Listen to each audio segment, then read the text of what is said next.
Bagaimana kabar hari ini? Masih semangat? Bagaimana kabar kakak-kakak yang ada di sini? Semangat? Semangat. Luar biasa. Kita kakak-kakak masih semangat untuk melayani Tuhan, melayani adik-adik. Walaupun online ya kak ya. Nah hari ini masih bersama dengan Kak Yuli. Yang didampingi di sebelah kiri Kak Yuli adalah Kak Dwi. Ya Kak Dwi. Dan di sebelah kanan adalah Kak Maria. Kak Maria. Dan jangan lupa adik-adik, ada yang selalu mengiringi kita sehingga pujiannya selalu kelihatan indah ya, karena ada musiknya ya kak ya, yaitu Kak Santa. Shalom Kak Santa. Juga yang selalu juga setia untuk menyuting ya, merekam sehingga kita bisa tampil dan adik-adik bisa menyaksikan secara online ya, yaitu Kak Tegar. Halo Kak Tegar, luar biasa ya. Oke, hari ini adik-adik siap untuk ibadah hari ini? Kakak percaya pasti adik-adik sudah menantikan untuk ibadah bersama-sama ya. Yuk, yang belum datang mungkin kakaknya atau adiknya atau mamanya mau diajak, boleh yuk sekarang semuanya kumpul dulu ya. Kita memulai ibadah hari ini ya. Kita minta pimpinan Tuhan supaya Tuhan menyertai ibadah kita hari ini dari awal sampai akhir ya. Kita akan memulai di dalam doa. Kita silakan sama Kak Maria. Ya anak-anak, mari kita berdoa minta bimbingan Tuhan ya untuk ibadah sakit pada minggu ini. Mari anak-anak kita berdoa. Bapa di surga, dalam nama Tuhan Yesus, sungguh kami bersyukur padamu ya Tuhan atas berkat-Mu, atas pemeliharaan-Mu, atas kesehatan yang telah Kau berikan pada kami semua. Sungguh kami sangat bersyukur ya Tuhan, dan kami akan memuji Engkau Tuhan dan akan menyembah-Mu. Biarlah pujian penyembahan kami boleh menjadi dupa yang harum di hadirat-Mu ya Tuhan. Terpujilah nama-Mu, dalam nama Tuhan Yesus kami berdoa. Haleluya. Amin. Ya Kak, kalau sampai hari ini kita ada semua karena kasih Tuhan ya. Dan ada yang pujian mengatakan bahwa biarpun gunung beranjak ya, mungkin bergoncang, tapi kasih Tuhan itu tidak pernah beranjak dari kehidupan kita ya Kak ya. Sampai hari ini kita bisa merasakan kasih Tuhan. Ya ada yang merasakan kasih Tuhan, sampai katakan ya semuanya ya, kita memujikan biarpun gunung-gunung beranjak. Ya semuanya ikuti gerakan Kak Yuli ya. Nanti kalau melompat, kita melompatnya dari kiri ke kanan ya. Oke, semuanya bangkit berdiri. Kita mau bersuka cita pagi hari ini. Ikuti gerakan kita yang ada di sini adik-adik ya. Siap semuanya ya. Biarpun gunung-gunung beranjak dan bukit-bukit pun bergoyang, tapi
ya Kak ya, mengasihi adik-adik, mengasihi kita semuanya.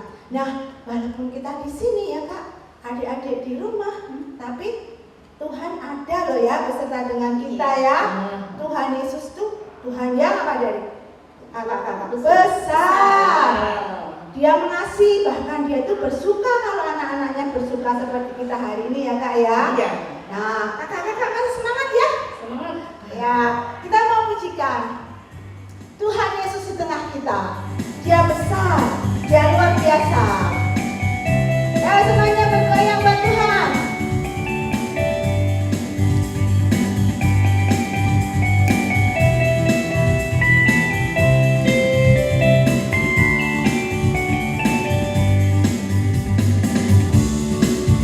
Tuhan Yesus di tengah kita besar, besar, bersenangkan dan dirakan dengan sukacita.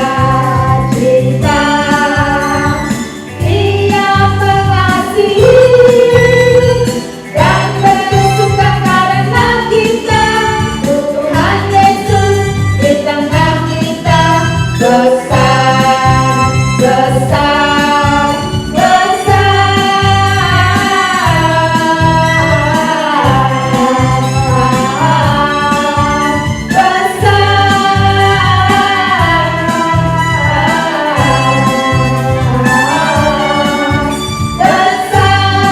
Tuhan Yesus di tengah kita.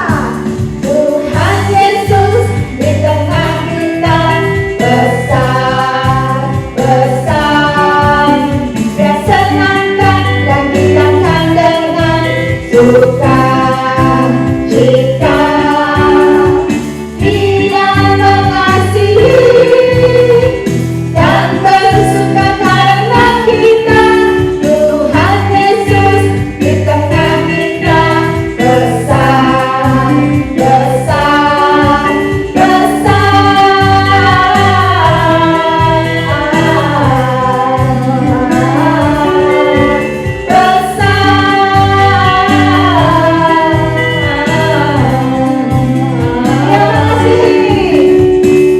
Dia mengasihi dan bersuka karena kita.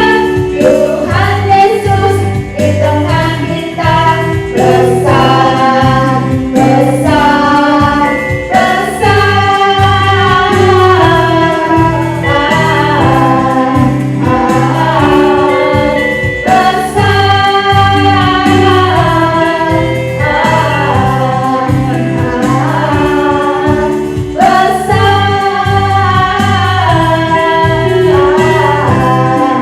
semuanya lompat ya. Besar. Tepuk tangan bagi Yesus. Wah, bersyukur ya Kak ya punya Tuhan yang besar dan luar biasa. Yes. Nah, untuk saat hari ini kita yang penting apa selain memuji Tuhan Kak? Akan mendengarkan firman Tuhan. Adik-adik siap mendengarkan firman Tuhan? Ya, sebelum mendengarkan firman Tuhan, semuanya siapkan hati dulu. Buka hati untuk terima firman Tuhan. Dengarkan baik-baik. Nanti kita mau melakukan firman Tuhan ya. Nah, kita mau pujikan satu pujian untuk menyambut firman Tuhan. Kita mau memandang wajah Bapa kita. Memandang wajah-Mu, rasakan kasih-Mu. Biarlah kita merasakan kasih Tuhan, kasih Bapa di dalam kehidupan kita. Memandang wajah-Mu, rasakan kasih-Mu.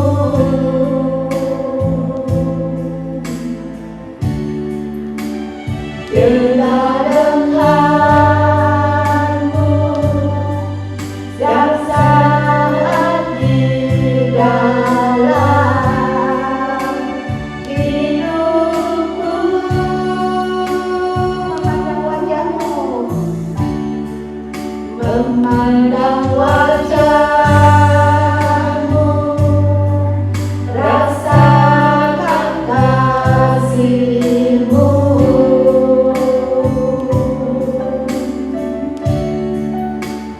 Bila denganmu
Sungguh Engkau adalah Tuhan yang baik buat kami.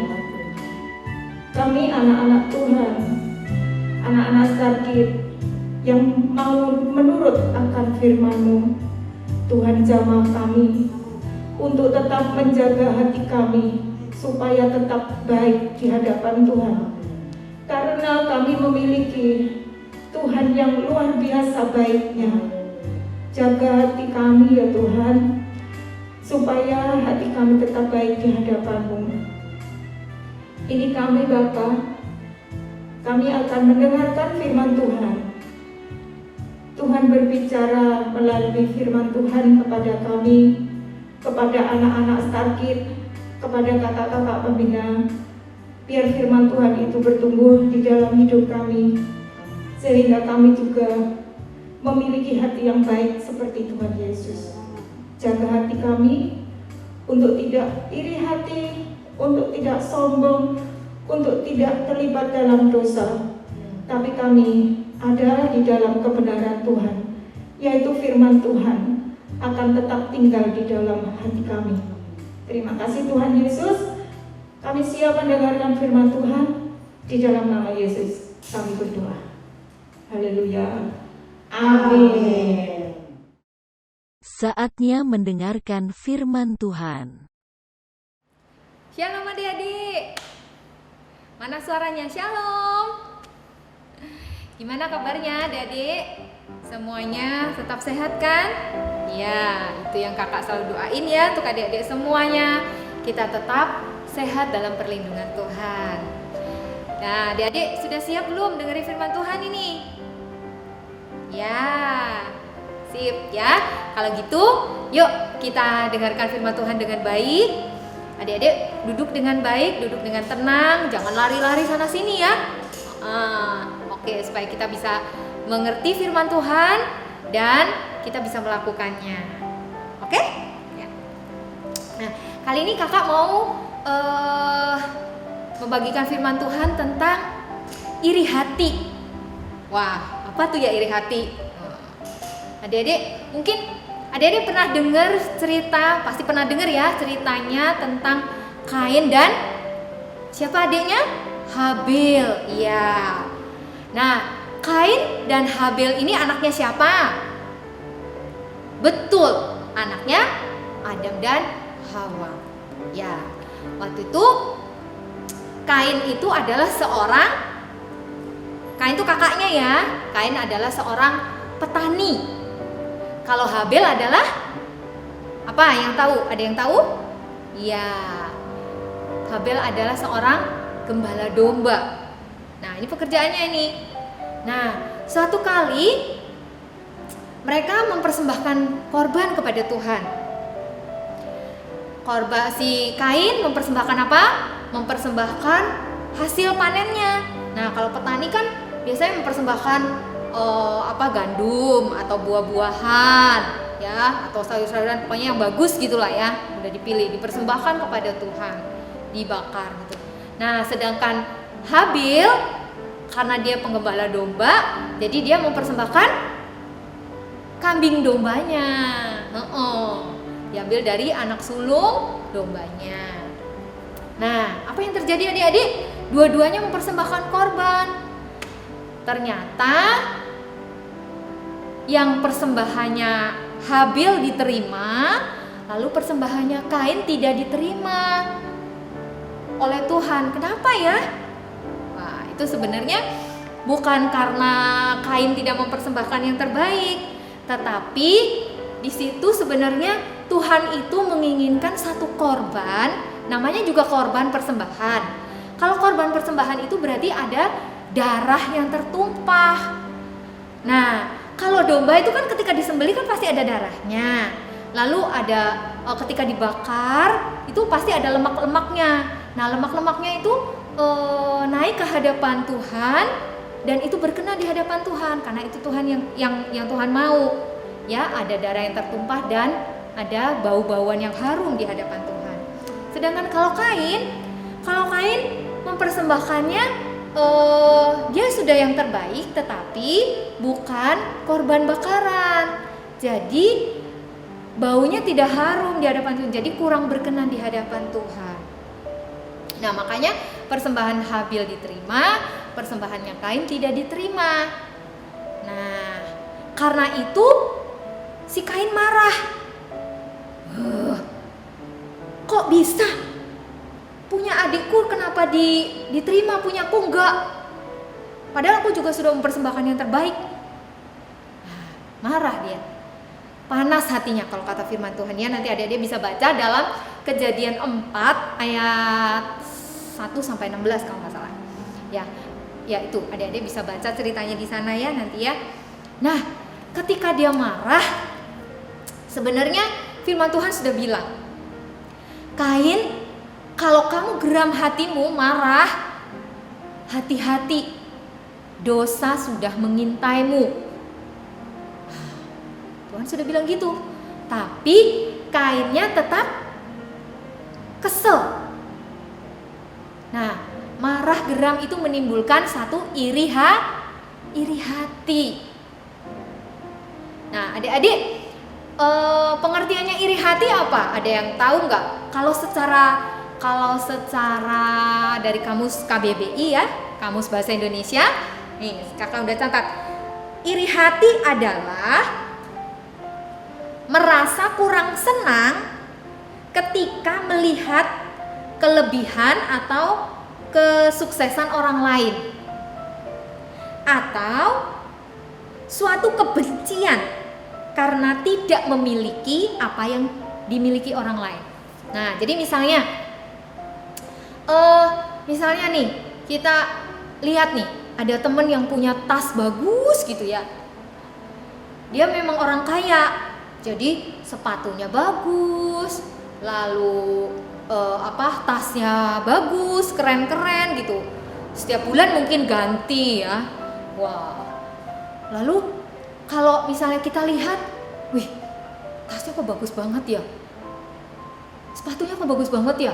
Ketemu di jalan, waduh, bajunya bagus banget juga ya. Wah, alat tulisnya juga bagus-bagus misalnya teman sekolah. Terus lama-lama kita iri. Kenapa ya aku nggak punya? Aku jadi sebelah sama dia. Dia sok banget sih, sombong banget sih, sok pamer banget sih, misalnya gitu. Wah, sebenarnya boleh nggak itu? Nggak boleh. Itu sudah termasuk akar iri hati. Betul, sudah mulai iri hati. Kalau kita sudah mulai iri hati, firman Tuhan bilang apa? Iri hati itu, di Yakobus 3 ayat 16 firman Tuhan mengatakan bahwa iri hati itu memicu segala macam perbuatan jahat. Nah, jadi ketika kita mulai iri, dia kok punya ini ya, dia kok punya handphone yang bagus ya, dia kok pensilnya bagus-bagus ya, bolpennya bagus-bagus, bukunya bagus-bagus, semuanya bagus-bagus dia punya, jepit rambutnya bagus, sepatunya bagus. Wah, aku gak punya. Nah, kalau iri bisa nih lama-lama. Kan kakak juga pernah lihat satu film gitu ya, kejadian gara-gara iri hati kayak gitu, terus si anak ini jadi diam-diam ketika istirahat mencuri barang temannya tadi. Ya, karena dia iri, dia pengen gitu, pengen punya barang itu. Ya. Nah, dia jadi mencuri. Nah, mencuri dosa enggak? Dosa. Padahal tadinya cuma iri aja, cuma pengen. Aduh, sebel. Atau lihat temennya, dia kok punya ini ya, dia kok hebat ya, dia kok bisa juara ini ya, atau dia kok dapat piala ini ya, selalu dipilih dalam tim sepak bola misalnya. Wah, aku padahal sudah bisa juga loh, aku nggak kalah loh, tapi kenapa yang selalu dipilih dia terus, yang menang dia terus? Wah, lama-lama jadi panas hati, iri ya. Nah, itu ingat, kalau sudah kayak gitu, adik-adik harus ingat bahwa itu adalah akar dari kejahatan. Gara-gara itu kan biasanya kita jadi benci tuh sama orang itu. Nah, kebencian itu menimbulkan satu sakit hati di dalam sini. Nah, firman Tuhan kan padahal bilang jangan engkau membenci saudaramu, ya, tetapi kasihilah saudaramu. Nah, berarti sudah dosa lagi.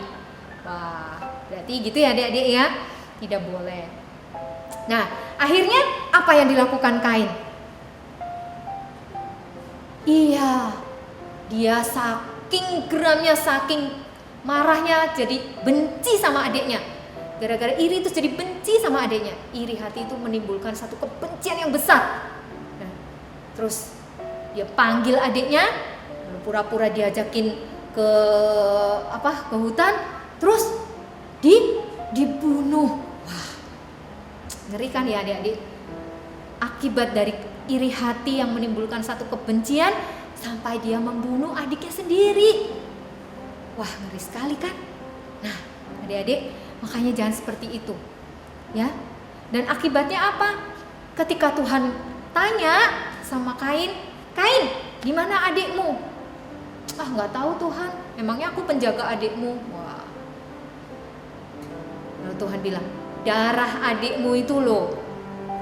Darah adikmu yang sudah tertumpah berseru kepadaku." Lalu Kain diusir dari tempatnya dan pergi ke tempat yang jauh. Nah, tetap pasti ada akibat dari iri hati, ya. Dosa itu pasti. Lalu macam-macam kejahatan, tidak bisa mengasihi, nanti lama-lama jadi tidak bisa mengampuni. Wah, semuanya ya. Nah, adik-adik, firman Tuhan juga bilang bahwa iri hati adalah salah satu perbuatan daging. Dalam Galatia 5 ayat 19 sampai 21 itu ada perbuatan daging dan perbuatan roh.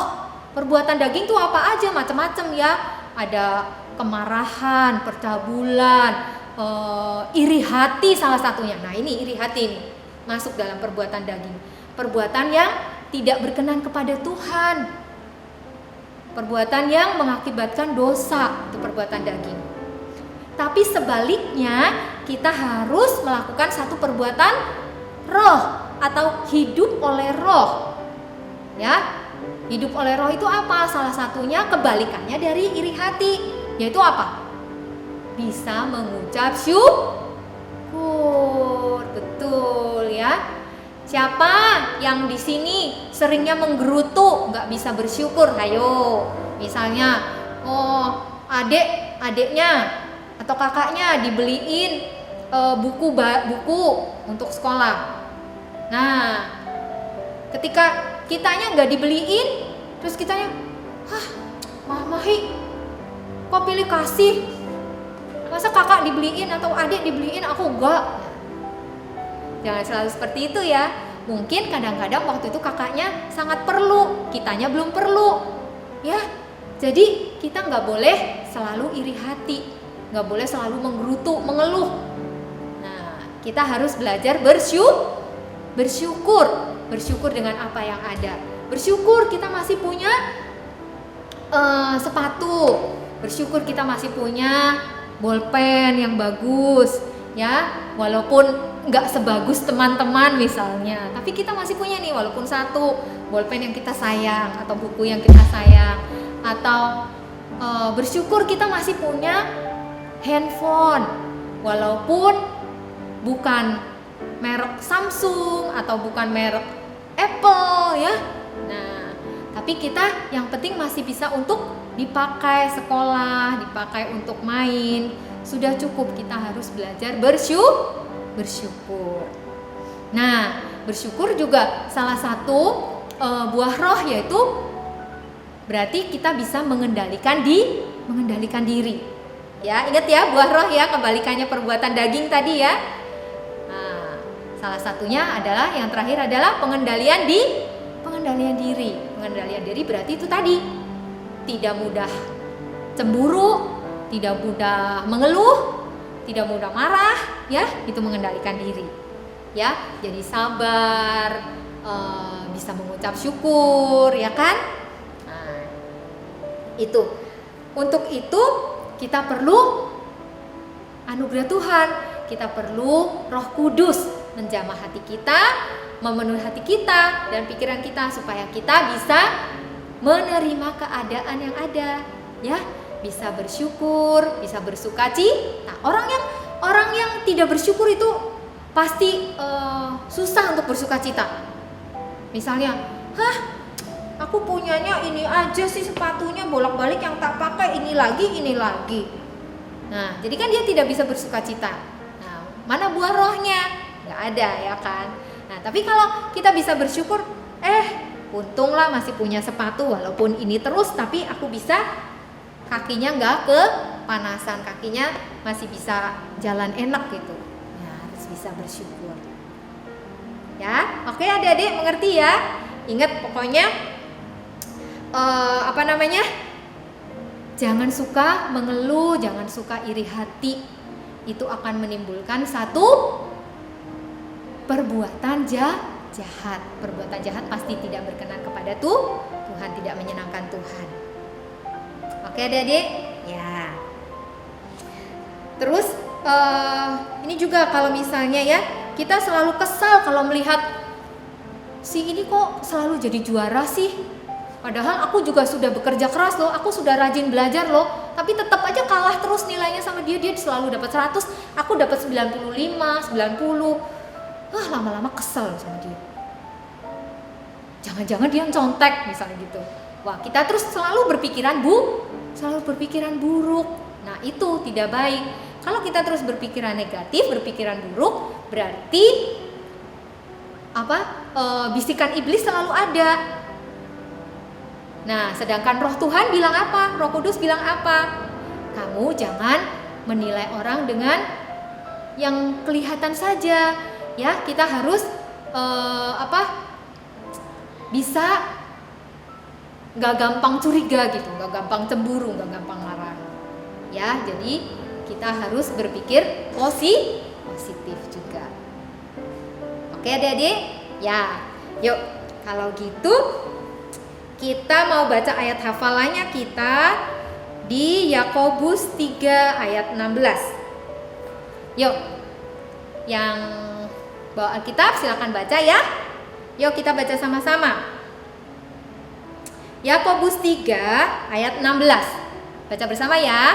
1, 2, 3. Sebab di mana ada iri hati dan mementingkan diri sendiri, di situ ada kekacauan dan segala macam perbuatan jahat. Sekali lagi ya, yuk baca sama-sama. Yakobus 3 ayat 16. Sebab di mana ada iri hati dan mementingkan diri sendiri, di situ ada kekacauan dan segala macam perbuatan jahat. Nah, benar sekali ini firman Tuhan ya. Adik-adik hafalin ya, dan ingat-ingat terus. Pokoknya kalau iri hati, ini mementingkan diri sendiri berarti tadi egois ya. Maunya aku terus, maunya aku yang diperhatiin, maunya aku yang lebih banyak, maunya aku yang paling bagus, maunya aku yang paling hebat. Nah, itu membuat jadi kita egois dan akibatnya kita nggak mau bersyukur, lama-lama bisa iri hati, menimbulkan segala macam perbuatan jahat.